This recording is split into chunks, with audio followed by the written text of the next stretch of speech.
Yeah, this is Point Zizzy in the motherfucking house. You know what I'm saying? It's all right for them to disrespect us in many, many, many, many ways. It's all right for them to do schemical tricks in many, many ways. But it's not all right for us to even say that we curse. But at the same time, you know what I'm saying? This is PBNN, Point Black National News, coming with the facts, the crack backs, the heat from the street, the flow from the barrio, and the boom bip to their line ass lips. You know what I'm saying? This is PBNN, Point Black National News, the late and the great edition, and the ghetto edition as well, because this is what we must do. Now, today we see a lot of shit coming in as well. You know, it's always the same old fiasco and breakdown of everything after everybody has been violated. The violators, you know, love to cover their behind. You know what I'm saying? And we should be well aware of this. Even when it comes to the story coming from The Guardian, you know what I'm saying, from Michael Safi or whatever his name, and Eli Blocks 2 days ago. You know what I'm saying? Coming off the old Guardian rundown on this situation. But from what they're saying is being truthful is essential. Scientists who stumble upon Wu Now COVID document speaks out. Of course, yes. Previously unavailable genetic data from the samples collected from the human seafood, from the Hanan, whatever seafood, I'm sorry about human, non seafood market showed animals, you know what I'm saying, susceptible to the susceptible to the coronavirus were presented. That still doesn't prove that, sorry to tell you, but one of the most compelling clues to the origin of the COVID-19 pandemic was uploaded, listen to that, without keyword uploaded, I wonder who, without announcement to a scientific database, going unnoticed for weeks, and then just as suddenly it vanishes from public view. The genetic data, you know what I'm saying, from the swabs, you know, taken, as they're saying, the swabs taken in more ways than one. You know what I'm saying? The swabs taken, which don't make much sense to me. Why would it disappear or be there and then disappear in its fullness? Now I'm saying we don't really, you know, just as fast it vanish. Oh yes, as we see, but we see the genetic data from the swab taken at the Hanau seafood market in Wunao in the weeks after COVID-19 keyword first emerged were available online just long enough for partisan scientists to stumble upon them while working from her couch on a Saturday afternoon early this month. Of course, what a beautiful story and a side choice, isn't it? I have a bad work-life balance, you know what I'm saying, said Florence Deborah, or whatever her name is, and involuntary, I guess, evolutionary, you know what I'm saying, in it, she's saying she have a messed up work list when she said, and, you know what I'm saying, involuntary biologist who accidentally discovered who accidentally discovery of the files led to a confirmation for the first time that animals susceptible to the coronavirus were presented at the Wunau market.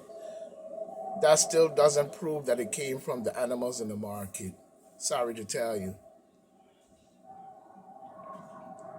And it's not highly convincing at all.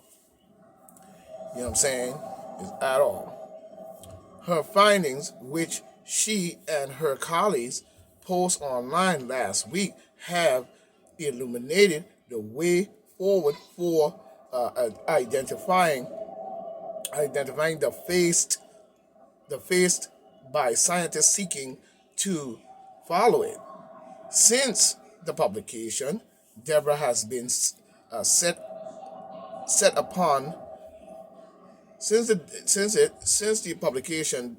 Deborah, whatever her name is, has been set upon by online mobs and received threats to her safety. Of course, last night I was crying over the horrible things I am reading about myself on social media. She said. Deborah, a senior researcher at France National Center for the Scientific Research to trace the virus journey before it exploded among humans from late 2019. She was researching the data on it says Gazette or whatever, a virology database early in March when she stumbled on something unusual. Okay. Well, according to this story, that's as far as I'm going with it because, you're not going to convince me of what you have done in your strategical garbage to me. And that's just my opinion. No one has to follow my theories. You must make your own in more ways than one. Isn't it so? But we see New York City elected officials call for a state budget agenda to support black students. You know what I'm saying? And we do need that. We do need agendas to fund black students so they push up more in the game, especially in science. It's highly important that we do that. You know what I'm saying? It's highly important that we do that. You know what I'm saying? This is coming in by Aya Sundaram, I guess, 2 days ago, coming off the Gottmix, Gottmix, Gamis, or whatever stupid ass name if you ask me. And it tells me a lot about what you are. But you need to start changing the name to that. As the end of the, and this is coming in by them, the end of the state budget season draws near. 14 black New York City elected officials are calling for the state leaders to fund a set of policies measures they say would benefit black New Yorkers.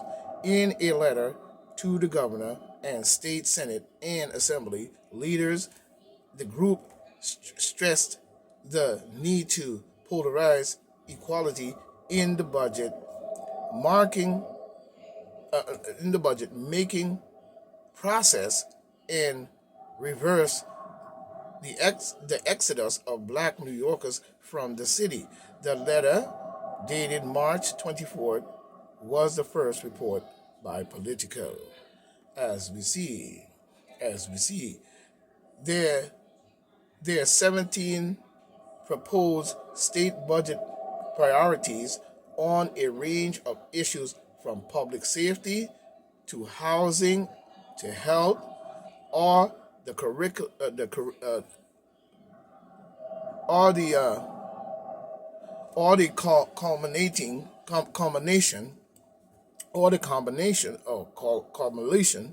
you know what I'm saying, of a series of meetings, you know what I'm saying, in more ways than one, convened by speakers and public advocates to deliver the state level, you know what I'm saying, agenda for black New Yorkers.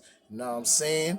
The proposal arrived at a moment considered, you know what I'm saying, considered an apex of black political power with high-ranking black officials in both the city and the state government. That's good. That's good. They are real hungry. They are real hungry to deliver. Now that we have black speakers of the assembly, a black speaker of the council, a black mayor, a black attorney general, Kevin Wolf, senior government affairs manager for the center, for New York City neighbors. You know what I'm saying? Well, they need to get on it. It ain't gonna hurt to get on that. You know what I'm saying? It's highly important that we do so. You know what I'm saying? It's highly important that we do so. Even when we look at this story coming in, where New York Teachers Union workshop on harmful effects of whiteness canceled after influx of hate. Of course, you know what I'm saying? In influx of hate. You know what I'm saying? But we have to get off the whiteness game that we play in the matter of the fact that you're looking these type of talks should not still be going on, or these type of behavior by mentality and pushed upon the people by force, using their self sitting in that position, talking about truthness, while the agenda is really to deny or oppress individuals behind the truthness that they spew into the people and making them believe it.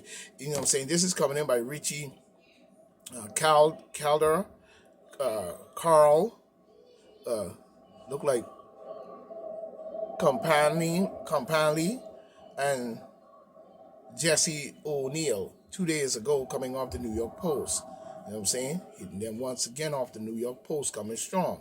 Keep it up. The controversial seminar about white privilege that had been planned by the city teachers union for Monday was abruptly canceled. Yeah, of course, because its host was intimidated with hate messages and I guess disparaging comments. That shouldn't have stopped the meeting, because we know full well what you have done. See, this is the problem we have in here that we're looking at when we look at this type of garbage that going on, Diddy. So, you see what I'm saying?